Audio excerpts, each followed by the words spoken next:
Hello all. இந்த வீடியோவில் நம்ம என்ன பார்க்க போகிறோன்னா, சாலிட் வயருக்கும் ஸ்ட்ராண்டட் வயருக்கும் என்ன டிஃப்ரென்ஸ்னு சொல்லி பார்க்க போகிறோம். அதுக்கு முன்னாடி 3 இம்பார்ட்டண்ட் டேர்ம்ஸ் பற்றி நம்ம தெரிஞ்சுக்கலாம். ஸோ ஃபஸ்ட்டு ஒன் பார்த்திங்கன்னா ஸ்பேன் அப்படிங்கிறது என்னென்னா, இங்கே வந்து 2 டவர் கொடுத்துருக்காங்க இல்லையா. ஸோ இந்த மாதிரி 2 டவர் இருக்கும்போது இந்த ஹரிசாண்டல் டிஸ்டன்ஸு தான் வந்து நம்ம என்னன்னு சொல்லுவோன்னா ஸ்பேன் அப்படின்னு சொல்லுவோம். ஸோ இதே வந்து சாக் கண்டிஷன் அப்படின்னா என்னென்னா, ஸோ சாக் கண்டிஷனுங்கிறது வெர்டிக்கல் டிப்பு. அதாவது ஒரு கண்டக்டர் வந்து நமக்கு இந்த மாதிரி 2 டவருக்கு நடுவில் கனெக்ட் பண்ணியிருக்காங்க.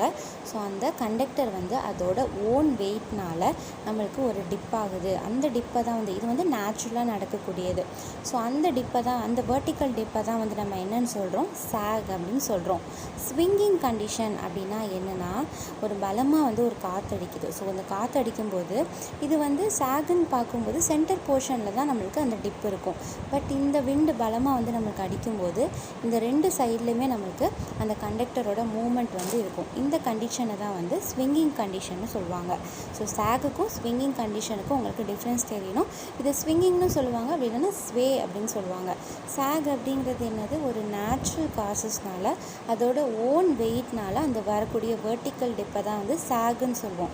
ஸ்விங்கிங் கண்டிஷன் அப்படிங்கிறது என்னது, ஒரு பலமாக காற்றடிக்கும் போது 2 சைட்லேயுமே நம்மளுக்கு மூமெண்ட் இருந்துச்சுன்னா அந்த கண்டிஷனை தான் வந்து ஸ்விங்கிங் கண்டிஷன்னு சொல்லுவோம்.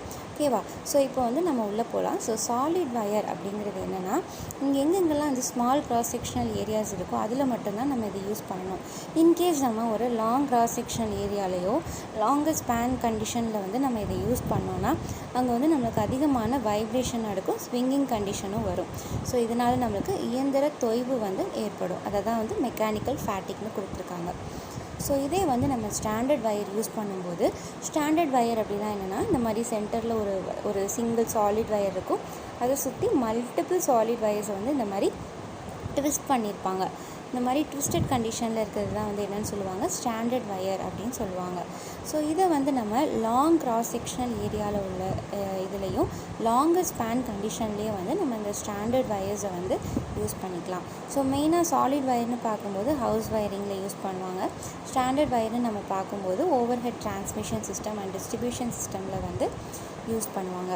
ஸோ இதோட கன்ஸ்ட்ரக்ஷன், இந்த ஸ்டாண்டர்ட் வயரோட கன்ஸ்ட்ரக்ஷன் வந்து எப்படி இருக்குன்னு பார்த்தீங்கன்னா, ஸோ இந்த மாதிரி லேயர் வந்து உங்களுக்கு இனிஷியலாக இங்கே வந்து சிங்கிள் சென்டர் போர்ஷனில் வந்து சிங்கிள் இது இருக்கும். அதை சுற்றி உங்களுக்கு நெக்ஸ்ட் இது வந்து எப்படி இருக்குன்னா 6, 12, 18, 24. ஸோ இந்த மல்டிபிள்ஸாக தான் வந்து நம்மளுக்கு இருக்கும். 6 வயர்ஸ், 12 வயர், செகண்ட் லேயரில் 12 வயர், தேர்ட் லேயரில் 18 வயர், ஃபோர்த் லேயரில் 24 வயர்ஸ்,